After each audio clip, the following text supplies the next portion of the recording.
Hello everyone, welcome to my YouTube channel. Today's video is actually, let's say, more artistic. I think I've completed, let's say, half of my painting already perfectly. More details to the stones that are on the, let's say, the background occupying it. Now I'll give a close-up of what I did just the previous day. The clouds were a bit done before some time, so they completely dried. I feel it's an oil painting. Now it might look like Bob Ross style, but it's not intentional. It's a drawing and a painting, for that matter, from imagination. So this is what I did today. The waterfall you can see now, the rocks were a lot earlier. You can see I just did a dark grayish color, like very, very dark gray. I actually just darkened a lot this color that I did the Naples yellow for, I think it was, if I'm not mistaken. For the clouds, you can see in a close-up how it looks. It's just very fine and beautiful looking. Now to make it, of course, you need to mix white with some, I'm not sure how many parts they were, but it was white, and then the yellow ochre a bit more. One part maybe or something cadmium yellow, but a bit more we needed at the end. And maybe 2 times that amount of yellow ochre with some more white. Whatever, then I just added black and made this interesting gray. And then on top of it, you can see I just added some white, just some parts, and mostly white with brown in it. So a dark, white, brown, very white brown on a dark background, and it looks stunning with that nice contrast. Now this is my rainbow. I think it turned out phenomenal. The reflection you see so light and beautiful. I darkened a bit yellow because the yellow was a bit lighter, almost invisible. I think it was actually okay too, but now it looks really stunning. Just one part you can see a bit through, I guess, but I still think it's nice. I won't prepare anything. Pretty much realistic and beautiful. I just did it today, so it's not finished drawing already. So now we'll be heading to the trees on the background, of course, and then I'll most likely do just a short with the final touches. So the flowers on the foreground mostly, and grass mainly there. Today we're just going to do some bushes all around our waterfall and the rocks around it as well. So I'm just going to explain briefly the procedure to you. I'll give you an overview of what we're going to do, so it's actually a bit more easier to understand. So first we're going to lay the foundation with dark green. So you need a nice dark green for our fir trees and our shrubbery, but it's just a base color. So we're going to go with the pistachio color Rembrandt paint.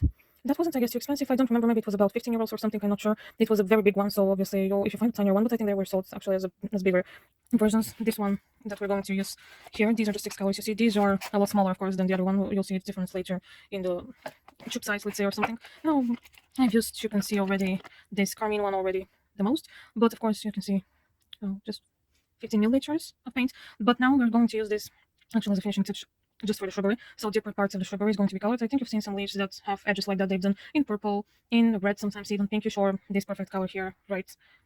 You can see the number 395 for that carmine, let's call it. So this is what we're going to use primarily from the bunch right here. Pretty much nothing else. We're going to top our fir trees with yellow highlights, but we'll wait until the paint's perfectly dry for this, because otherwise it will just get mixed and won't have that nice effect. I'm looking at this, of course, they're going for the base, but I think I have a darker version, so I'll just go with the other darker one to have a really nice contrast for now. This one we won't touch it immediately, but I'll find the other paint to show you, but just later when I start adding these. So I'm going to start with the base. Okay, now, as you can see, I've already loaded my brush with some dark green paint. My tip is actually to do it a bit sparsely, so don't overload your brush with a lot of green, because you're making them too dense, natural looking bushes, so you really need to make that great at distance and everything. We're starting from bottom to top. You can see that nice color I got here, mixing brown with these two like coloring, so it gets to like a, let's say, a khaki color.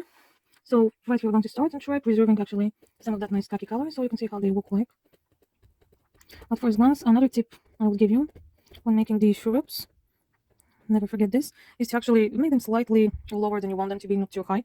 Reduce, not in placement or position, but in size. That's what I mean of the individual one, because we want to make this effect there. And then, while it's wet, it will actually start to, well, let's say, the paint can combine and make even create a purple color, not just carmine one. So the one, that's why we're going like this. I'll just here deal it with the fresh clean one filling, because we wanted to preserve some of that one. You can leave the transition here actually around the rainbow. Let's not do anything for now, of course. Now, here mostly clear. I wanted there, right there, right. See right here, this segment. I thought about adding one here, but I really think about it. I'm not sure now. So let's leave this one as well here.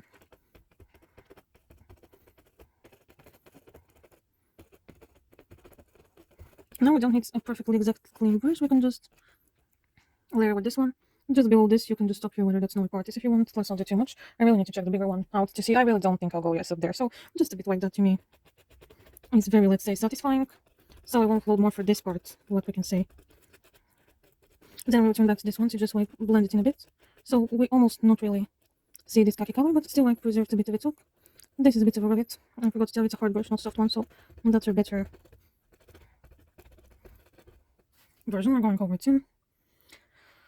Okay, and so again, not too big because they're the foreground. You can see now I just loaded my other round brush on the tip, just a bit, you see, not too much, just like 2 to 3 dabs of paint, like the carmine one I already showed you. And it's a firm brush again, so let's do the tips. I'll start from the upper one. And the nice part about this, as you can see, is that we're getting some, yes, do this direction, because this is like a really nice effect you can see already. Stepping up above. And we're already getting a very nice purple, you can see, effect. So you could go with this one a bit towards the center in the ones that are in the rear back part, but you see I already did a bit like too much in this purplish color, so we don't really want this to happen. My advice is to slightly put, this is a very dark, but also a beautiful color. I'm really not going to put much on the foreground. Roughly 2 more depths of paint is what I needed to finish the rest. Now of course we're going to be more purplish, but they still look amazing, you can see. Now the rainbow is like, you can see, I made it a sharper-ish one instead of like flowing one. My advice for this is actually like I did in the beginning, but now for the base of the rainbow, of course, I use the same round brush. Slightly dapped, just very slightly, just on the tip, just a little bit of white paint. Cover everything with this to create just one smooth single layer of like fogginess, and then distribute evenly the colors by adding tiny drops just on certain parts from the end. You can see about the tip around it, and then the end towards that 4 or 5 different, and just like do them together, like combine and do nice transitions. Then go over it over the whole rainbow with the ready-made color. Just go over it slightly with some damp, lightly on the tips again, white softened brush to have this nice looking part.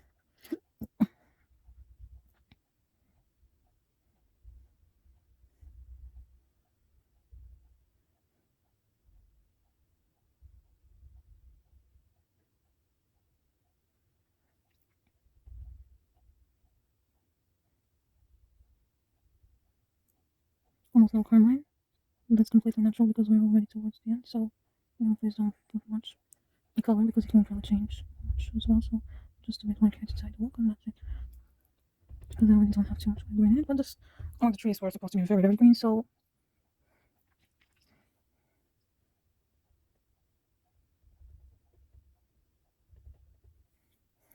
I don't mind it. Now again, not too much paint, just like 2 depths again of dark sub-green, let's say. The one you've got, let me just tell you, Thale Cyanine Green rather. That's what I'm using. Thale Cyanine Green, and this is the one we're going to do the base of our fir tree sweat, but just let me note you, of course, various heights so that it looks realistic. Plus, you need 2 fan brushes like this one, and then the other one I have is like not that straight, more fan white, but that's not a problem in our case.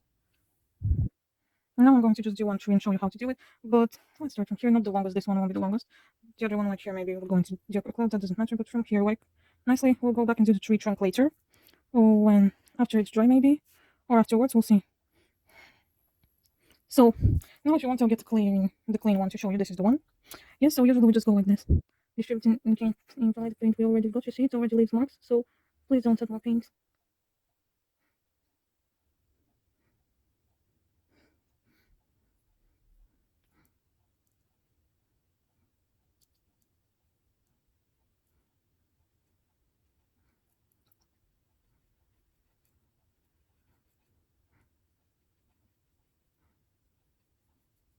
That is just a base, you don't need to make it perfectly crisp, it's okay if it looks a bit like that because we're going to layer it a bit with our, so don't really worry. I'm going to layer some of our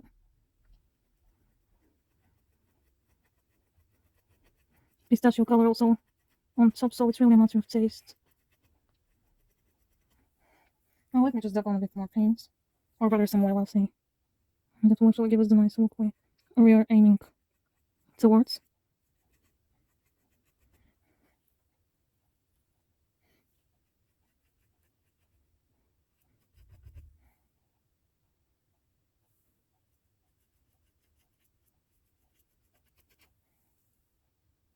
Now let's do a tick layer. And a tick layer for the ground as well, so pass it along like this. Some wavy, of course, too, like see, following that's the effect we're after too, not just like one and the same motion going like that straight. We also need like waviness, so to speak. It's extra realistic look. You see, I'm working with minimal paint. If you want, you can double and increase its size and look everything. But here's our tree. I know it looks slightly, let's say, like incomplete, but we'll add our pistachio. It's going to look a little better. Oh, it's finalized, completed with the other trees as well. I think I'll need a bit more paint, so the variation, this one's going to be lower. Slightly, not to one side really, but like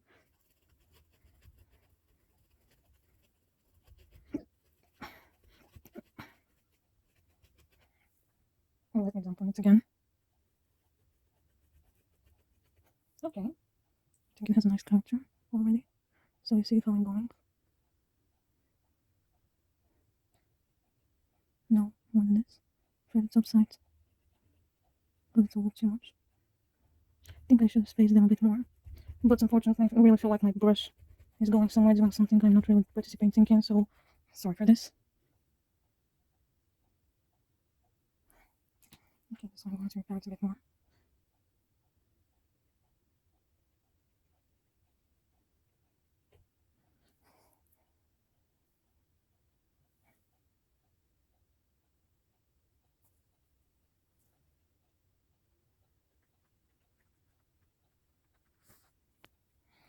Okay, so let's go to our other tree.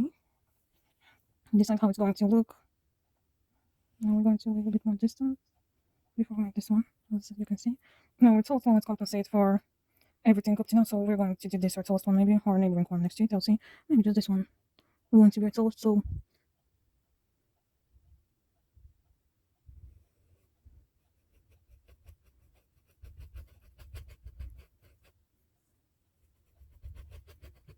I did from base. So you can see now here how I just did 4 trees. I think this one is really perfect here next to the mountain. The other ones are good looking too. And this one, again the 5th one, nice. Alongside the rainbow, perfect light, some spacing on. Nice looking. Different, you see branches. Some spacing. Now we're going to go with the pistachio. When they're ready and dry, we're going to put some yellow highlights. Now finally to show you, this is how the Rembrandt color looks like. And it's considerably bigger, you can see, than the 15mm ones. This is 40mm, so more than 2 times larger. Now I think I'm going to do the tree trunks with, I saw something like red purple cadmium, because it will actually increase the contrast. Still looks a bit, let's say, leaning towards reddish. Of course it's close to brown, but it's not literal brown, so it will give a nice effect. I think I need something actually for the bushes, however, a bit more whiter to make them pop, so I'll think about them really, what to act like. I really think of some, Bob Ross actually used this, he had like some white, let's say, veins or something. I will try making that maybe, or branches, to actually make a nice contrast, but we'll see. Here's how the color looks. You can see amazing for the brighter parts, just center and twice different directions, and it's actually, I'm going to dab the brush into them. Okay, hello again, this is how it turned out. I think it just looks gorgeous. I did them a bit loosely, you can see these ones, so it implies that it's closer to the viewer a bit, but also this one here, it's like, I decided to blend a bit more these light bits and parts, but it just looks stunning, so nice and sweet. Don't forget that we're going to add these yellow light highlights, so it's just not a problem. So I fixed the shrubs. I just decided to, with the excess of my brush, what it has as a color, instead of wiping it off, I just decided to put it a bit there, so I think it really gave them some light. Now they look awesome, some texture, some fullness, very beautiful. I'm just going to wait until the trees are fully set, like dry and everything. I think the overlapping effect also was nice with the cloud, because now it looks a bit more engaging, so I'm just going to let them dry and then just put the highlights on and pay attention.